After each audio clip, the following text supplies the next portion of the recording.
Most of the time when we deal with hypocrites, we have to determine that after the fact. I will admit to my hypocrisy prior to your judgment of the same. Here's how. When you're the last speaker, you're watching the clock for everybody else. That's what you do, right? You gonna give me enough time? Well, guess what? For me, the clock watching just stopped. I'm the last guy, go as long as I want. But what a hypocrite.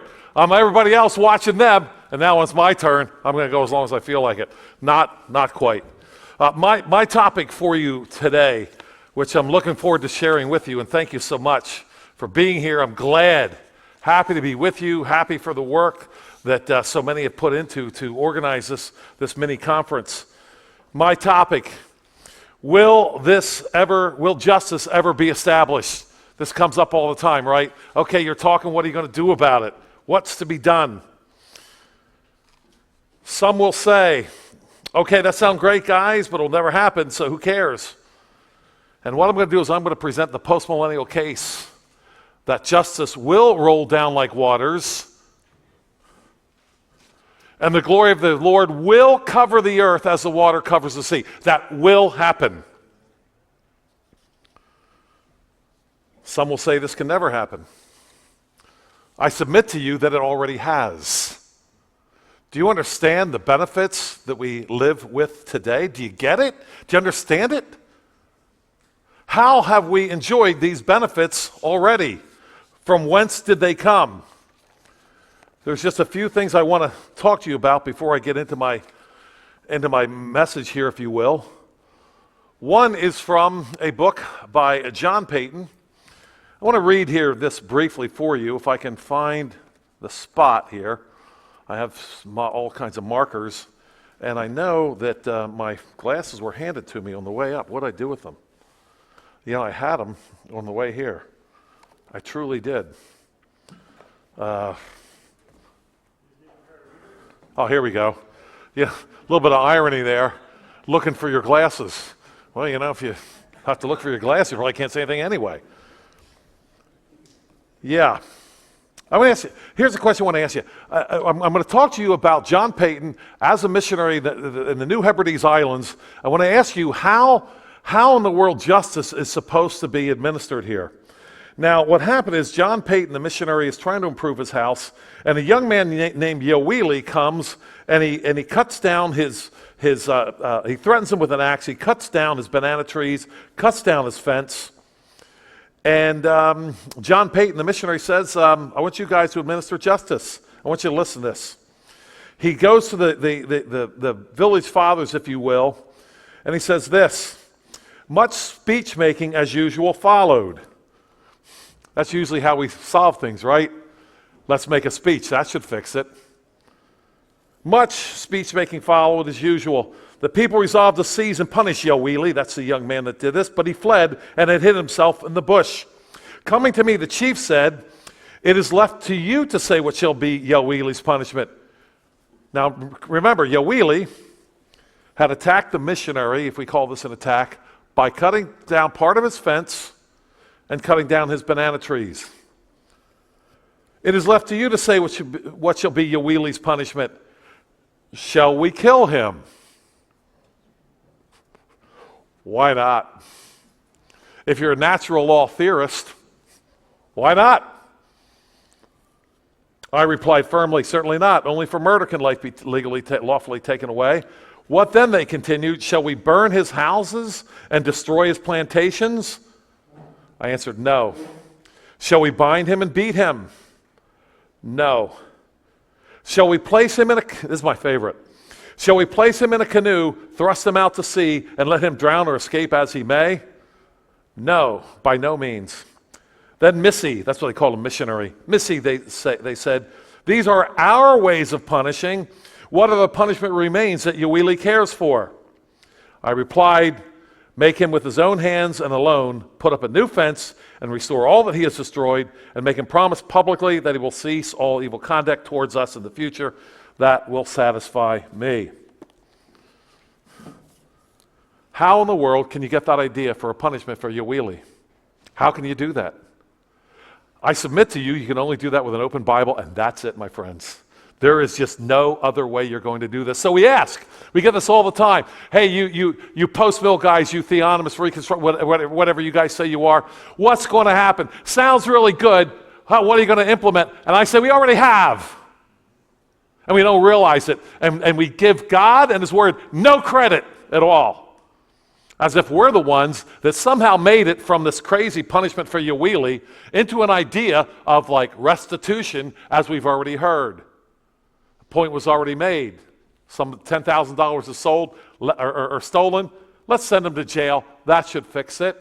And the idea of restitution, like you just heard from the missionary, is completely missing from our vocabulary and our thinking. That's because we have rejected the law word of God.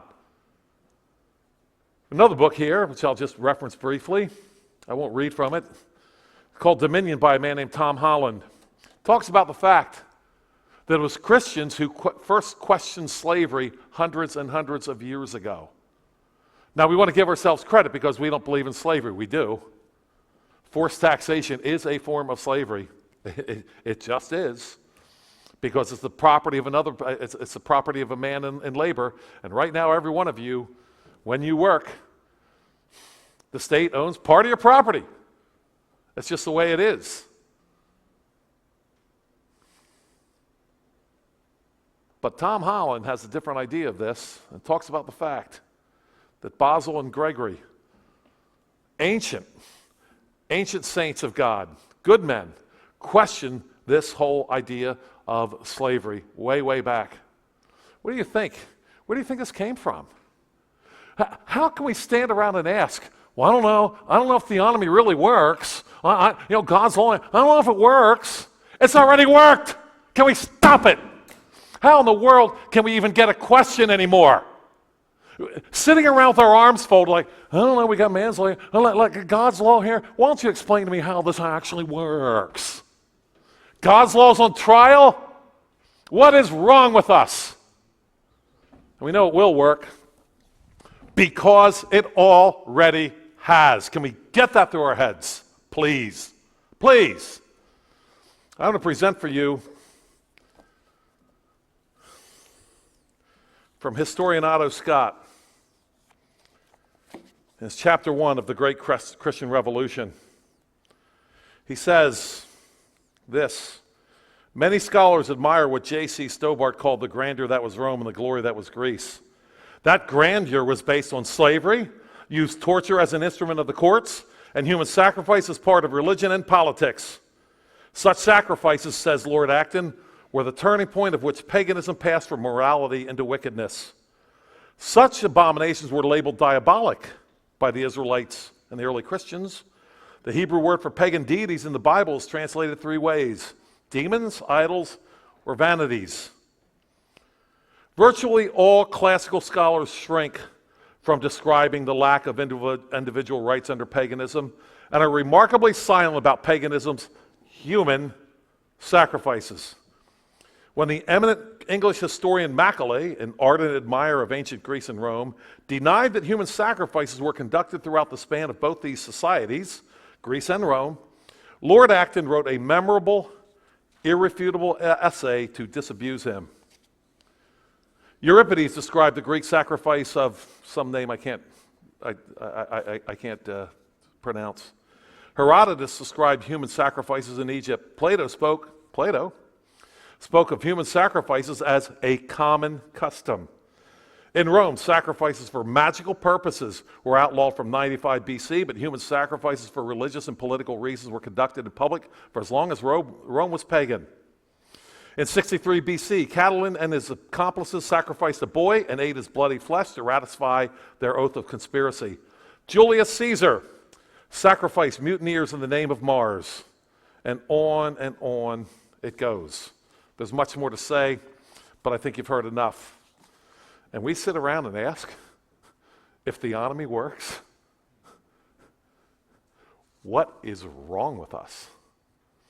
You know, Hosea talks about this. He says, my people are destroyed for lack of knowledge. We're not being taught at all what happens outside of God's law. We act as if everything's copacetic against God's law of this problem. And you know what's been adopted in the churches? God's law is the problem. Man's law is the solution somehow. What is wrong with us? What do you mean does it really work? It already has. But what's the future here? What can we look forward to? Are we bound by some kind of, we're supposed to pray, thy kingdom come, thy will be done. Of course, that'll never happen. But let's pray it anyway. I want to present to you 6 reasons why I believe that Christ will defeat his enemies in history, and the earth will be filled with the knowledge of the glory of the Lord in history. Reason number 1, the last enemy. From 1 Corinthians, then comes the end when he delivers the kingdom to God the Father, when he puts an end to all rule and authority and power, for he must reign till he has put all enemies under his feet. The last enemy that will be destroyed is death, for he has put all things under his feet, but when he says all things are put under him, it is evident that he who put all things under him is accepted. In other words, Christ, at the right hand of his Father. We all say he's ruling and reigning over what and over whom? Some ethereal idea of a kingdom that no one can really define ever? Or is he ruling and reigning over everything that he has created? And he will rule until he has defeated all of his enemies, says Paul. Reason number 2, the Lord's Prayer and the Great Commission.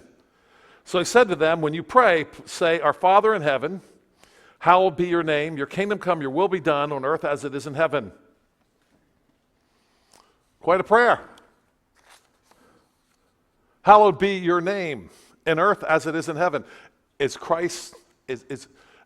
the name of Christ is disparaged. It's getting worse and worse on the radio. I can hardly listen to the radio anymore without people using the Lord's name in vain here. A prayer that his name would be just hallowed just as much on earth as it is in heaven. Are we supposed to pray this, supposed to believe it can happen? Or are we supposed to pray this believing that it will never happen? It's one or the other. There's no neutrality here. You can't have it both ways. We have a prayer to pray that the name of the God the Father will be just as important on earth as it is in heaven. And Jesus came and spoke to them in the Great Commission, saying, All authority has been given to me in heaven and earth. Go therefore and make disciples of all the nations, teaching them to observe all things that I've commanded you. And lo, I'm with you always, even unto the end of the age. I do believe that there is quite the connection between how Christ taught us to pray and that Great Commission. You hear what Christ just said there? Go and teach all nations, make disciples of the nations, and I'm going to be with you the whole time. In other words, all authority is given to me in heaven and earth. I have no more authority in heaven than I have on earth, and I have the authority to make sure that this is going to get done. The nations will be discipled, and I have the authority to make it happen. Go do it. You know what we say? Our best days are behind us. Yeah, we'll send out the missionaries. It's not going to work. Send them out anyway. That's not according to what Christ is saying here in the Great Commission. So we've got the Lord's Prayer of the Great Commission. We've got the last enemy, death. Number 3, the bruising and crushing. And I will put enmity between you and the woman, and between her seed and your seed and her seed. And they're going to fight to be a tie. And we can kind of be dualistic. Satan over here and Jesus over here. He shall bruise your head and you shall bruise his heel. And that word bruise, crush. I don't know about you, but as far as I know, there's only one way to kill serpents. Count them. 1. You're going to get to their heads somehow and smash it at some point. Listen to what John says in 1 John 3. He says, For this purpose the Son of God was manifested, that he might destroy the works of the devil. Have you ever thought about the power of that statement there? Have you ever thought about it? See, we tend to believe that Jesus has to do this return thing in order to destroy the works of the devil. Is that not what we've been taught? But John's saying he was already manifested to destroy the works of the devil already. Powerful thing. He was already manifested. The works of the devil are under attack. Now, if I can just get this, there we go. Number 4, reason number 4. The Lord said to my Lord, from Psalm 110, sit at my right hand till I make your enemies your footstool. Till I make your enemies your footstool. This was referenced in 1 Corinthians 15, as we mentioned. The Lord shall send the rod of your strength out of Zion, rule in the midst of your enemies. In the midst of your enemies, your people shall be volunteers in the day of your power, and the beauty of holiness from the womb of the morning. You have the dew of your youth. The Lord has sworn, and he will not relent. You are priests forever. The Lord is at your right hand. He shall execute kings in the day of his wrath. Listen to this. He shall judge among the nations. He shall fill the places with dead bodies. He shall execute the heads of many countries. He shall drink of the brook by the wayside. Therefore, he shall lift up the head. You know what that's a picture of? That's a picture of pursuit of the enemy. And stopping by the brook in your pursuit of the enemy to take a quick drink, as what happened really with Gideon as he was pursuing the Midianite kings. It's a picture of total victory in time. And it's a process here. It's a process going on. It's not a one-time event. Psalm 110, the most quoted psalm, the most quoted passage anywhere in the New Testament of what we just read. A picture of total victory. Now, the second most quoted psalm is Psalm 2. And I want to address this. I'm going to take just an extra minute on this point, because we often hear that Psalm 2 is future. It talks about a rod of iron. That's future. That's that's not us. That's future. Well, you tell me it's still future after I read what I have to say directly from the scriptures. This is from Acts chapter 4. This is the people in Acts 4 who were being persecuted for their love of Christ and their belief in him. And you know what they do? They apply Psalm 2 to their situation. I don't know. I'm going to go out on a limb here. I kind of think that if they can apply Psalm 2 to their situation, maybe it's not some kind of future event here. Maybe. Out on a limb. You tell me. Acts 4. They raised their voice to God and said, Lord, you are God who made heaven and earth, who by the mouth of your servant David have said, and here comes Psalm 2, why did the nations rage and the people plot vain things? The kings of the earth took their stand, and the rulers were gathered together against the Lord and against his Christ. For truly against your holy servant Jesus, whom you anointed, here's direct application of Psalm 2. Psalm 2 calls Christ his anointed. For truly against your servant Jesus, whom you anointed, both Herod and Pontius Pilate with the Gentiles and the people of Israel were gathered together to do whatever your hand determined before to be done. Now, Lord, look on their threats and grant to your servants that with all boldness they may speak your word. Did you hear what they just said? They applied the kings of the earth, taking their stand, directly to Herod and Pilate. Now, today, of course, we would go and want to educate the people here in Acts 4, right? These young Christians, say, pat them and say, yeah, that's really nice prayer and everything, but yeah, that's all future here. This is the wrong dispensation, so you can't pray that. How have we given away our heritage? How have we given away the Great Commission even? How have we given away the authority of Christ? We've given away so much which was never ours to give away. Psalm 2 and Acts 4, that's reason number 5. Reason number 6 to be encouraged this day.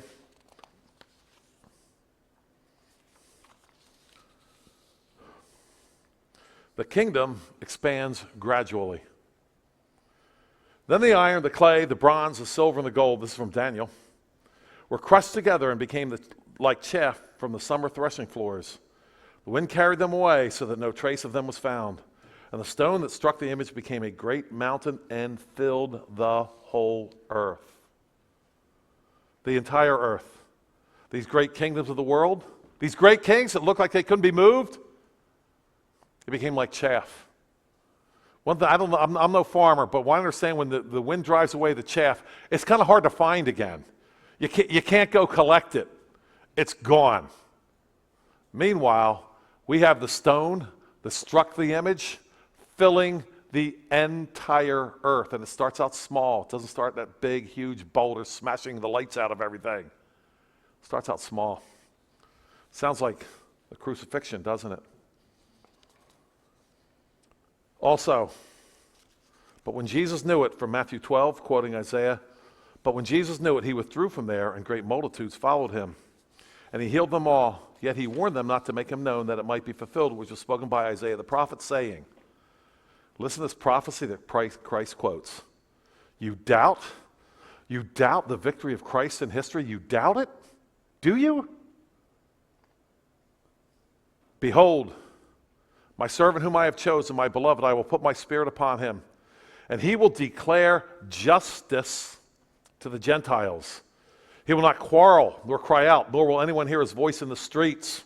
A bruised reed he will not break, and smoking flax he will not quench, till he sends forth justice to victory, and in his name shall the Gentiles trust.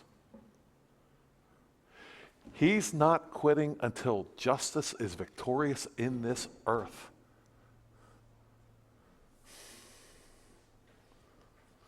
One of the things I run into from time to time when I speak to people about these kinds of things is something like this. Well, you know the world's getting worse and worse, right? Sounds to me like it's getting better and better. Oh, you're crazy. Haven't you read the newspaper? Don't you realize that the globalists are about to take over everything? They're about to try. They've been trying. But how does the victory of Christ, how does the fact that Jesus Christ is the ruler of the kings of the earth, how does that fit into your cosmology, if you will? Where in the world is that? So I have a constant quote or a constant question I ask some folks who say, it's not going to happen. Not going to happen. Here's my question. You believe the world is getting worse and worse. Let's put a little logic to this, if we can. That means next year is going to be worse than last year, right? Oh, maybe we have a little bit of fluctuation. So, okay, let's just go a little bit longer. That means the next 100 years are going to be worse than the previous 100 years, right? So if we're going to do that, when was the high point of history, I ask? Obviously, going backwards, things were better and better, right? I mean, a little logic here, right? A little bit. We're going forward, things are getting worse. They must have been better going backwards. Please identify for me the high point of history.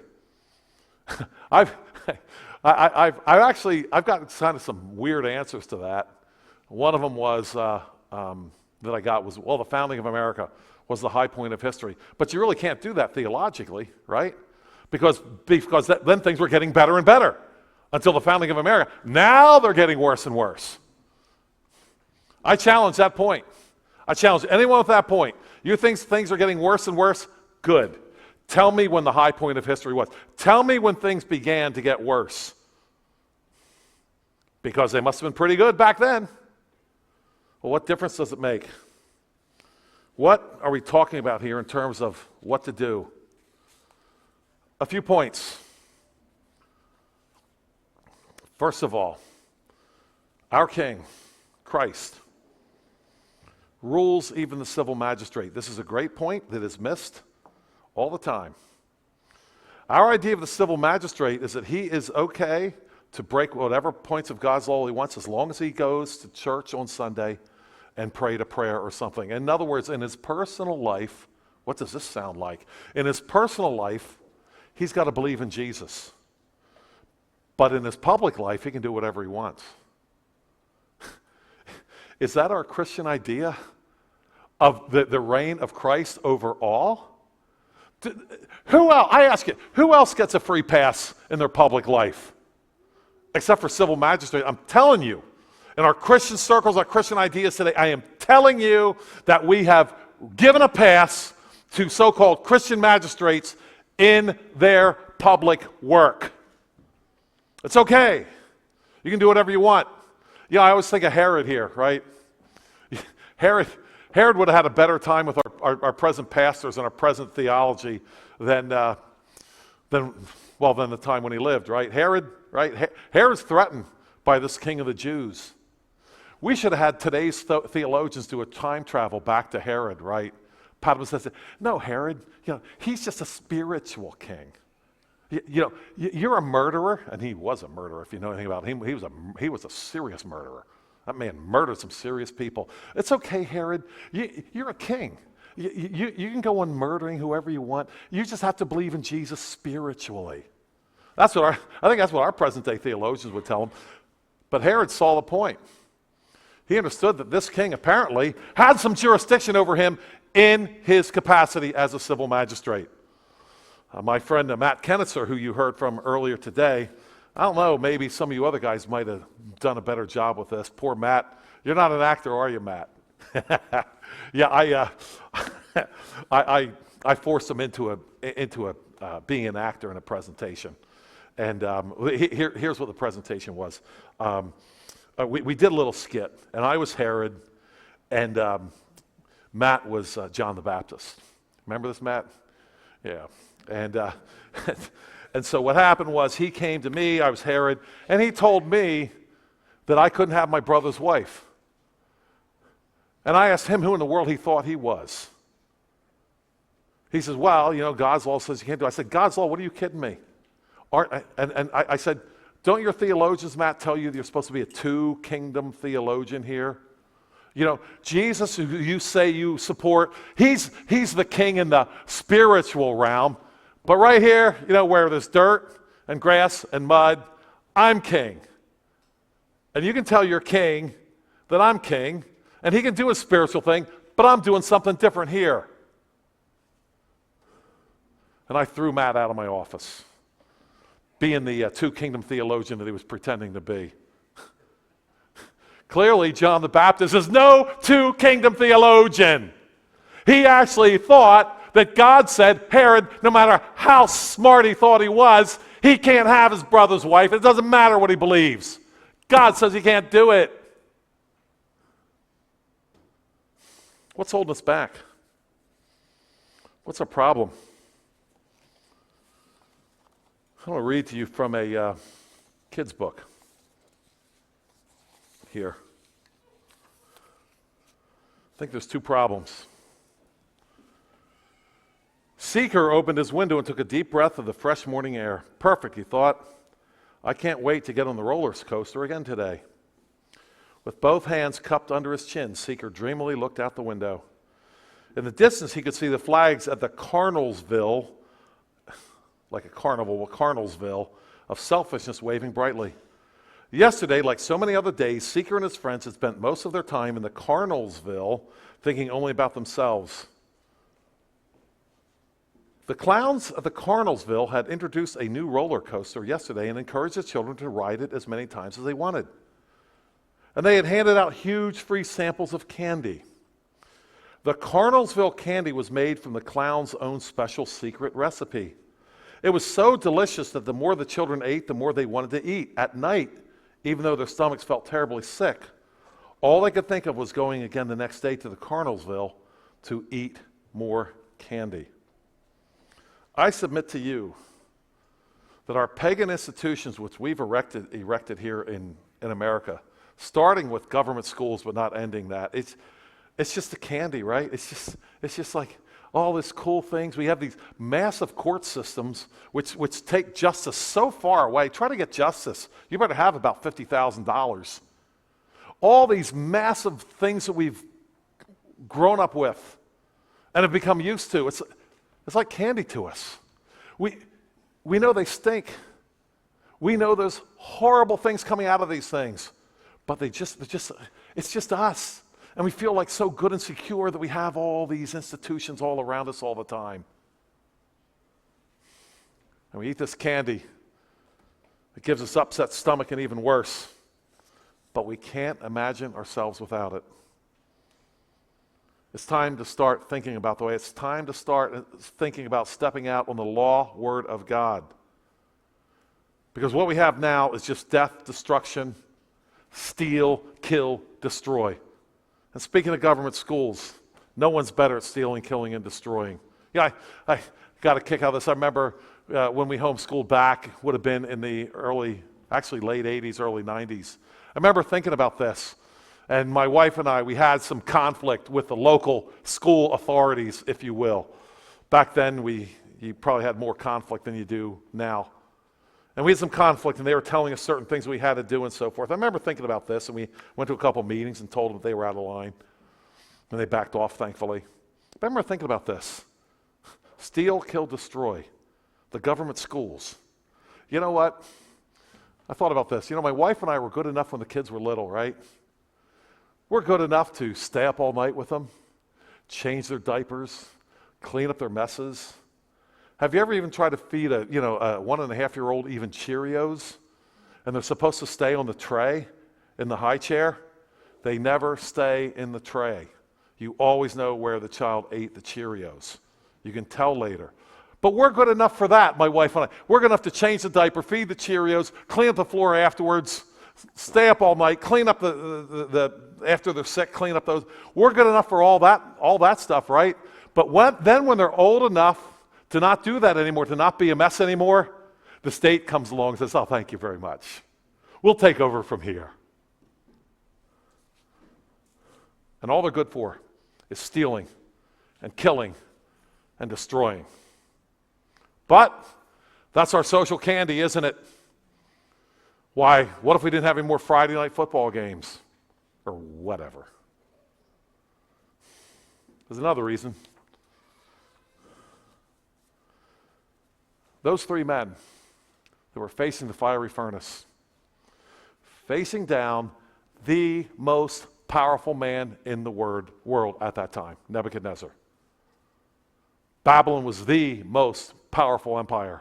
Nebuchadnezzar at the top of it, the most powerful man. And it wasn't that they didn't fear. Anybody would fear that fiery furnace. But you know what it was? They feared God more. My friends, that must be us. We must fear God more. I certainly want to thank you this afternoon for your kind attention.